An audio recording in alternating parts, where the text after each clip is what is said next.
Well, it has been a while, but we're very pleased to have you back for another edition of Chicago's Legal Latte. Hi, everyone. I'm Jim Mitchell, and we get together periodically on this podcast with folks from Lavelle Law to talk about important and pressing topics that may be impacting you as an individual or a business. And today we're going to take a look at something that is really affecting a lot, well, almost all businesses here in 2024. We'll be joined by attorney Frank Portera, who has been working diligently on this, what is known as the Corporate Transparency Act. So first of all, Frank, thanks so much for taking time. I know this is a big item, so looking forward to our conversation today. Yeah, of course, Jim. Thanks for having me. So I mentioned Corporate Transparency Act. Maybe people have seen it in the news. They've heard things, gotten some information, but this is a real deal. It's happening. What can you tell us about it at a high level?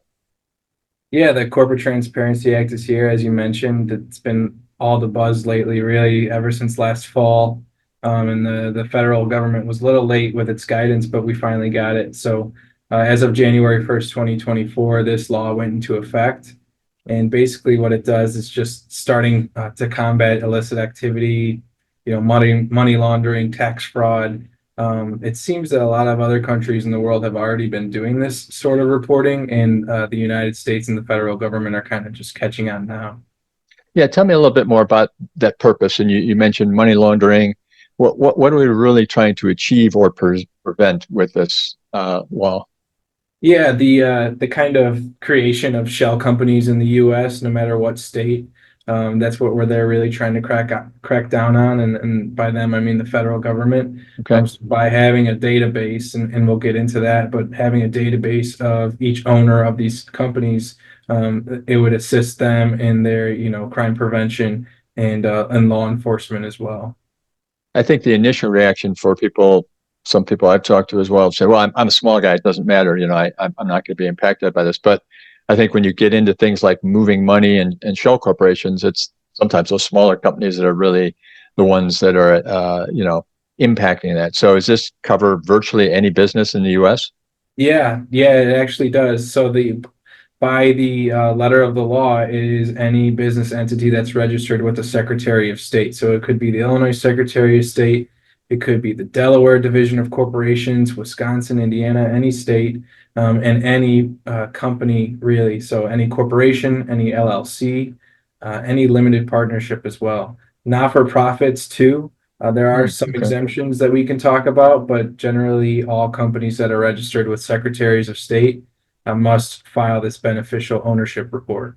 And I want to talk about that report. You mentioned in our introduction, Frank, that it went into effect, this new law, January 1st of 2024. What does that mean? If I didn't do something January 1st, am I behind, or how's this rolling out? Yeah, that's a great question. So as of January 1st, 2024, the law went into effect. Obviously, the federal government knows that these existing businesses that were formed prior to that date need some time to gather their information, do the analyses, and file these reports. So they have existing companies filed before January 1st of 2024 have until the end of this year. So you have until January 1st of 2025 to file these reports. And then any new businesses that are created after January 1st of 2024, you have 90 days from your formation date to file those. So we're still kind of within that ballpark until the end of this month, really, to file for any new corporate companies in 2024. But for existing businesses, you have until the end of this year. So, as a small business owner myself, I hear the words file a report, and I immediately get nervous. Like, oh, this is going to be overwhelming.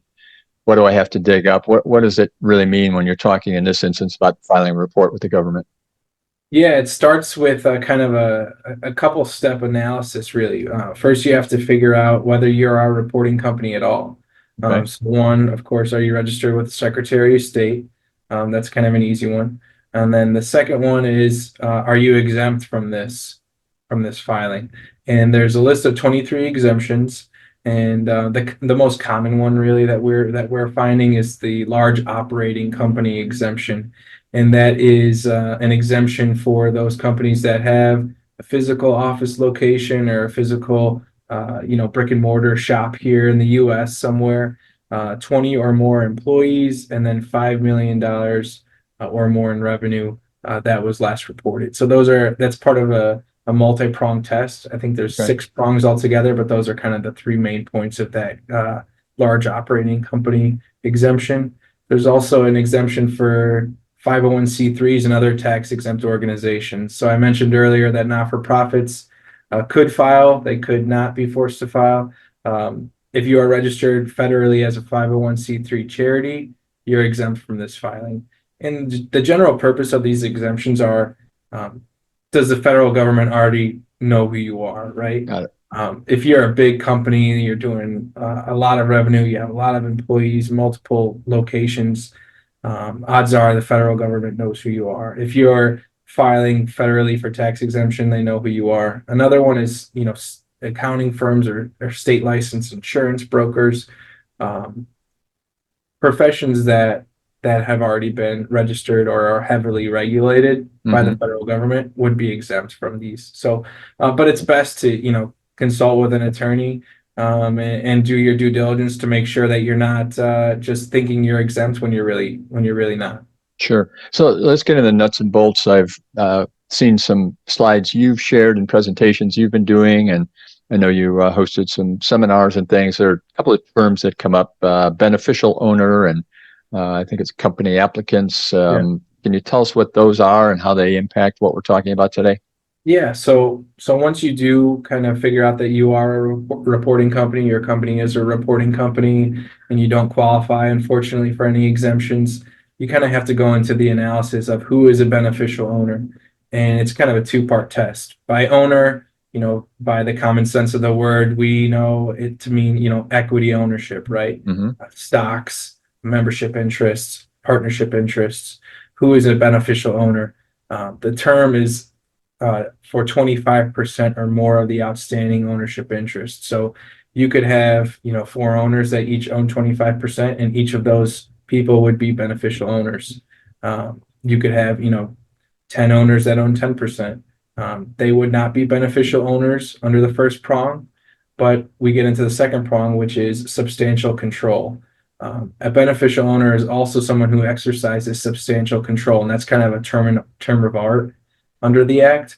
But substantial control is someone who's like a senior officer, someone who has authority to appoint or remove a certain officers, someone who's an important decision maker, and someone generally who has the substantial control of that reporting company. So we have examples where, there is obviously there's 25% or more equity owners.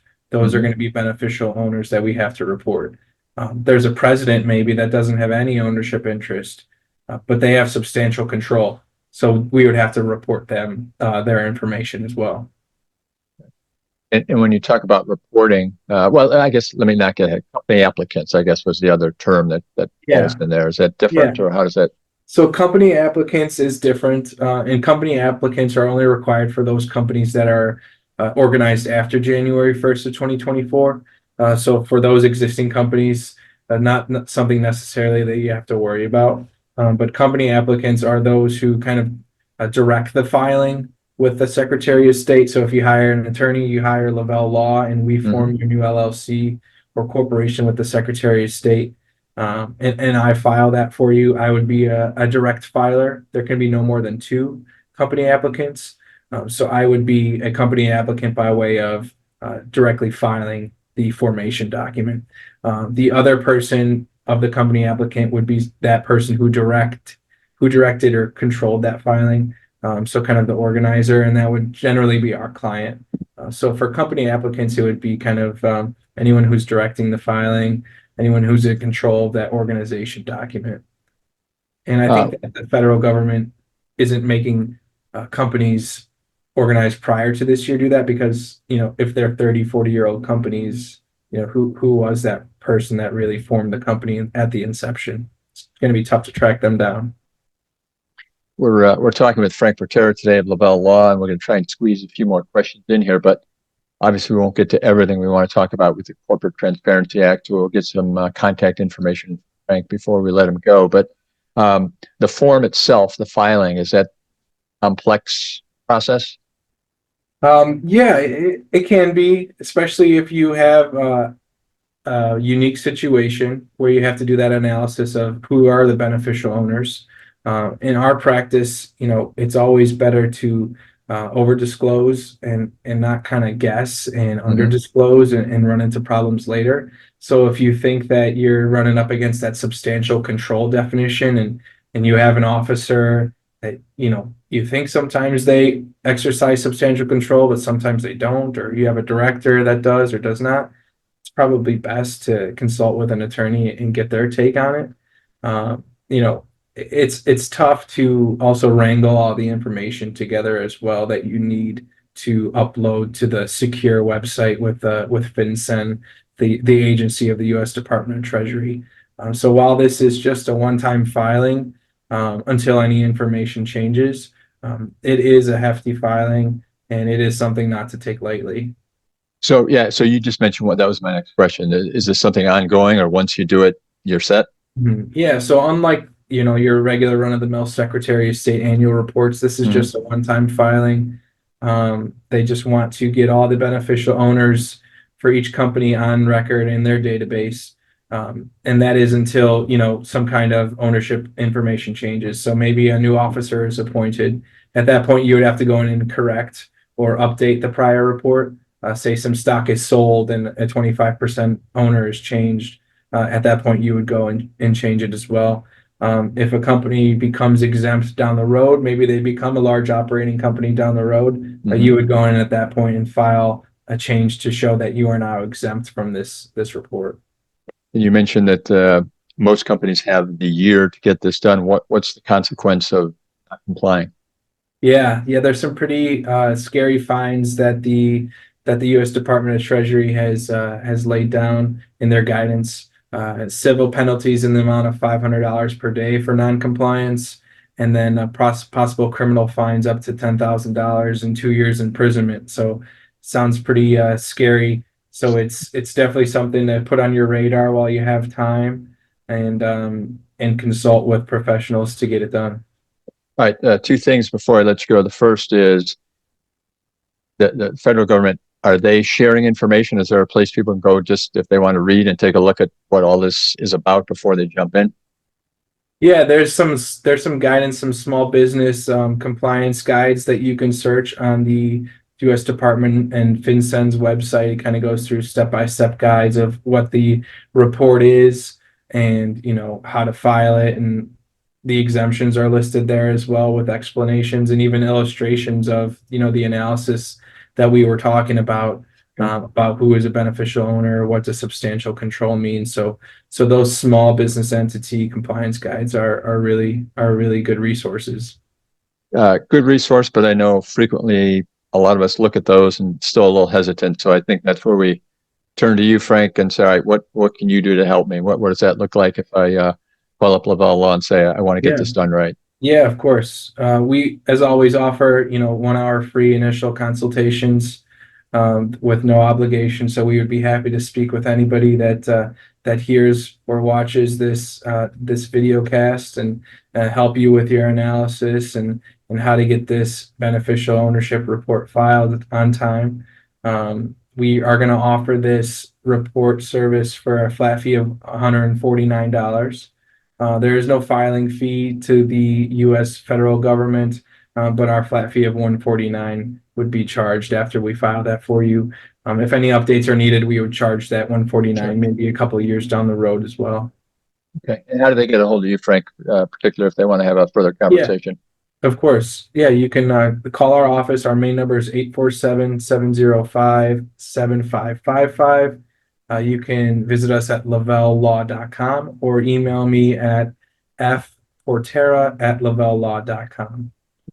Well, Frank, really appreciate the conversation today. Very informative, very helpful. And again, 847-705-7555.